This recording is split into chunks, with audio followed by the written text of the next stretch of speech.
Creation and annihilation are the two faces of nature. They are sometimes topics of mythological discussions and sometimes topics in theoretical physics, in both cases difficult to observe. However, these two operators manifest themselves in our lives and our society. The story explores the expression of the creation and annihilation phenomenon in a person's life. Creation and annihilation. I was looking at Ashim, my best pal in the university.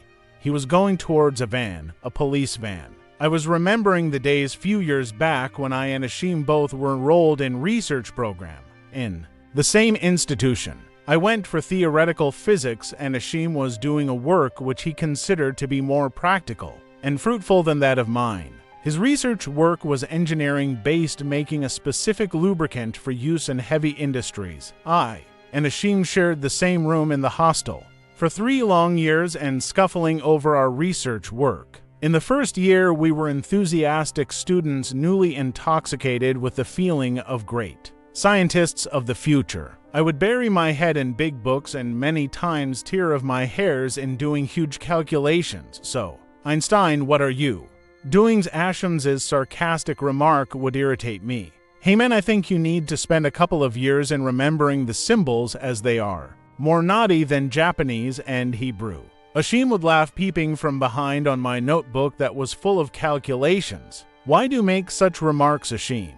What do you think making lubricant for machines is the only research? I often asked in irritation. Ashim was unaffected. He smiled and laughed. At least better than writing magical scriptures nobody, even your mentor, does not understand. He would leave the room shouting, "Okay, let me ask you one thing. You often discuss about creation and annihilation of particles. Can you exemplify the process? Can you explain to a layman like me how does it happen?"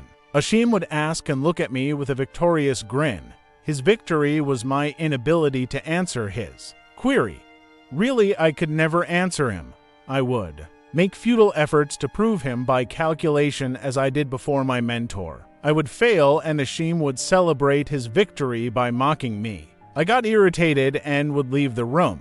In a couple of moments, Ashim came to me with a cigarette and poetry. Ashim's poetic and artistic mind was really splendid. He even used to make out magnificent objects from used rubber bands and paper cuttings. We reached the second year and the reality of the field started to manifest itself. Thiedman of exploitation was unveiling its face. Ashim would come late at night, frustrated, broken, beaten.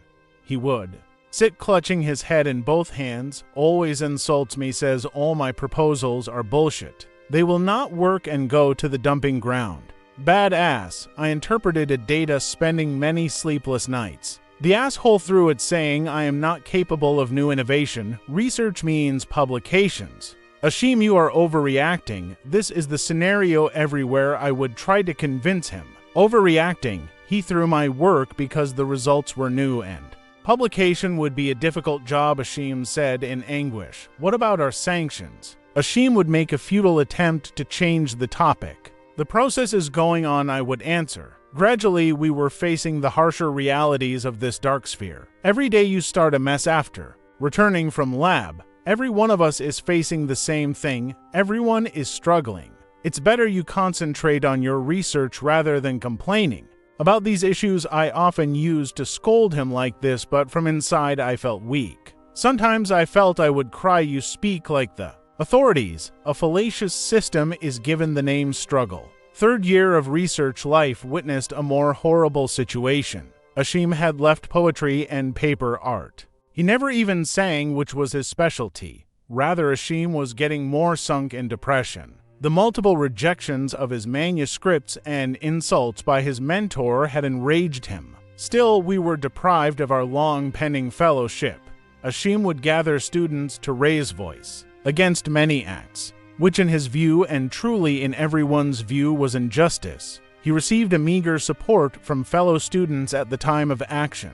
I would often try to convince him, but my efforts were futile. Ashim's actions were adding rage to his mentor, and his life was getting more miserable. The fourth year brought the worst misery on his life when he lost his mother. Ashim's father had lost his job long before. He was in acute need of a job. He urged his mentor to get his thesis submitted as working without fellowship was getting more difficult for him and he was eligible for submission.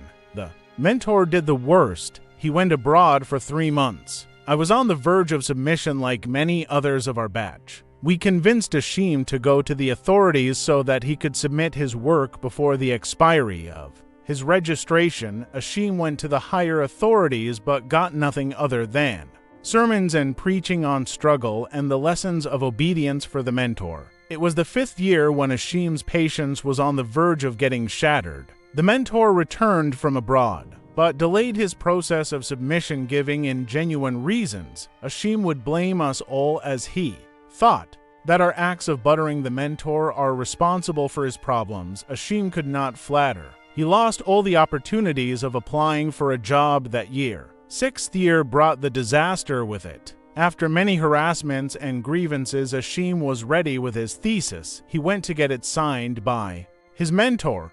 Ashim met the bull-like man in the corridor of the department. We looked at the man and felt a high degree of hatred for him. Ashim went with his mentor. We were waiting, expecting that Ashim will return with a smile of relief on his face. On the contrary, we heard a scuffle in the department. I ran with others. My heart was pounding. What I witnessed was unforgettable. Ashim was standing bewildered. There were pieces of paper everywhere, and on the chair was lying his mentor, barely breathing, his face covered with blood. He tore my thesis, saying it was not what he wanted. Ashim said with a trembling voice. He tore it with a paper knife. He tore 6 long years of my life. He tore my mother's dreams and my father's hope, Ashim said, as if he was in a trance. His eyes were wide open. The paper knife that was smeared with blood was held in his hands. Today the judgment was given. Ashim was sent to jail for 3 years since the man did not die. Ashim's action was not intentional. It was an outburst of impulse. He ruined his life and his family. To someone murmured from behind, all doors will be closed for him. He was a bright boy. Another comment came from behind. Something smacked in my was. What does it mean? Was Ashim is not dead. I was left as the police van got out of my sight. I lighted a cigarette. Suddenly I found an answer to the question Ashim often irritated me with in the 1st year. Give an example of particle creation and annihilation. Yes, it happened today. A jovial, artistic, and lively young man was annihilated and a criminal was created. I was overwhelmed as I found the answer of Ashim's irritating question, but my eyes filled with tears when I realized that my bosom friend himself exemplified it. Yes, the word was is correct.